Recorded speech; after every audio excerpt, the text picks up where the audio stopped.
Welcome to the InfiniStats walkthrough video looking at generating outputs. We're focusing on the human capital metrics survey here, which is a form-based input survey. And once you've entered the survey, this is the screen you will get. We will be focusing very much on the generate out and download outputs section of this page for this video. First of all, you will select the period for which you want to report. For the purposes of this video, we will stick to the 31st of March 2020 data. You'll see that there are two output options here. Today we're focusing very much on the PDF report output. So you select the PDF report and click Generate Report. You will then be given a screen where you can choose what you want to include in the report and who you want your comparators to be. I will come back to that in a moment, because what I'm going to show you first is the Annotate Report function. So here on the right hand side, you've got the Generate Report and Annotate Report options. If you click on the Annotate Report, it will provide you with the full set of data from this survey in report format. It does usually take some time to load up. So here's the report as it will be generated. It will be branded to your organization. This is why we ask you for your corporate logo and corporate colors, because the report is designed so that you could literally print and hand it over to senior management without having to do very much to it at all. In this annotate version, you see the full table of contents with every metric listed, which makes it quite long. And then you get into the actual metrics themselves. So each metric will be reported on in this annotate version. And what we mean by annotate is you can add your own text.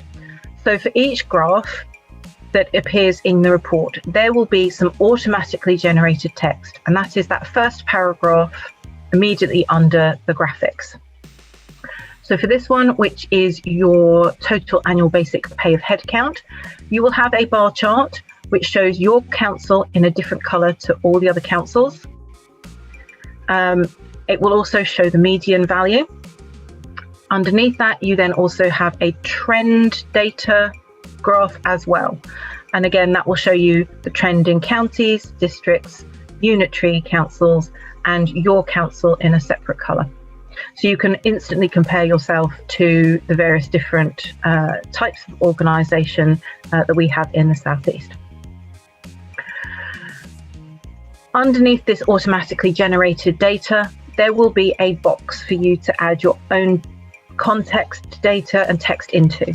So if you have a particular trend that you are particularly proud of or you are concerned about, you can address that in the text. That box will appear under every single set of graphics within the report. What you'll also notice is at the right-hand side of each of your graphics, there is an include by default box. This means that if you know that you are going to be running a report where you need that particular data set on a regular basis, you can choose to have that automatically included in the report without you having to select or deselect it each time you go in to run the report. And it is as simple as clicking to remove that from default or clicking to have that included as the default. Once you've finished annotating your report and adding whatever information you want into those boxes for the graphics, you click on Done. And that effectively saves what you have just put into the report. So it then returns you back to the screen where you select what metrics you want in your report this time round and who you want to compare yourself to. So as I've just shown you within the Annotate report, you have the option of deselecting or selecting things to be included in your default report. You can also do that from this screen. So if you know that you are no longer going to be asked for your top 5% of earners who are disabled, you can remove that from your default settings and simply click on the Update Defaults button in that right-hand box. And that means that next time you come into this particular survey, it will no longer include that demographic as an automatic section in your report. So once you've selected the metrics that you want reported on, you click on this second tab here, which is your Comparators tab, and you can select and deselect whichever councils you want to report yourself against in this particular run. So once again, I am going to compare ourselves to a county because that is what we are representing in this. We are Sleek Falls, and I'm going to make sure that none of the other councils are selected. So as I say, you will see all the West Midlands and all the London councils, so you can include those in your comparisons. Once you've decided who your comparators are, you can click Generate Report. Again, this sometimes takes a little bit of time. And then once it has generated, you can click Download and then open up the file. And this is the uneditable version. So this is a PDF document. And as you can see, you've got the corporate logo and colours again. And this time it has only reported on those metrics that we have asked it to report on. So whilst in the Annotate version, you will see all the metrics. Once you generate the report, it will only show you the metrics that you have specifically requested in this particular report.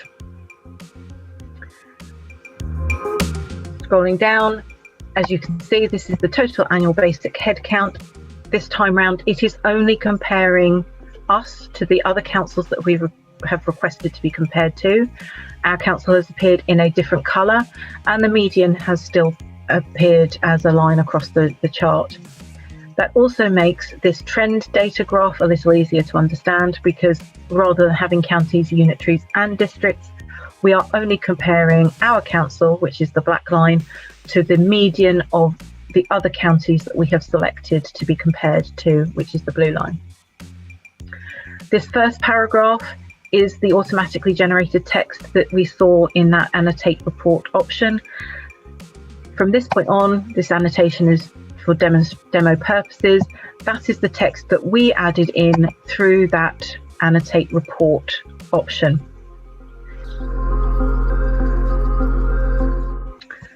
Looking towards the end of the report,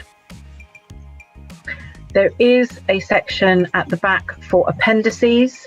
If you want specific appendices added to your reports, you may want to add your equality impact assessments. You may want to add your diversity and inclusion plan into the back of this report. So you don't have to add it in individually each time you run the report. It will be there as a standard appendix that automatically appears when you generate a report.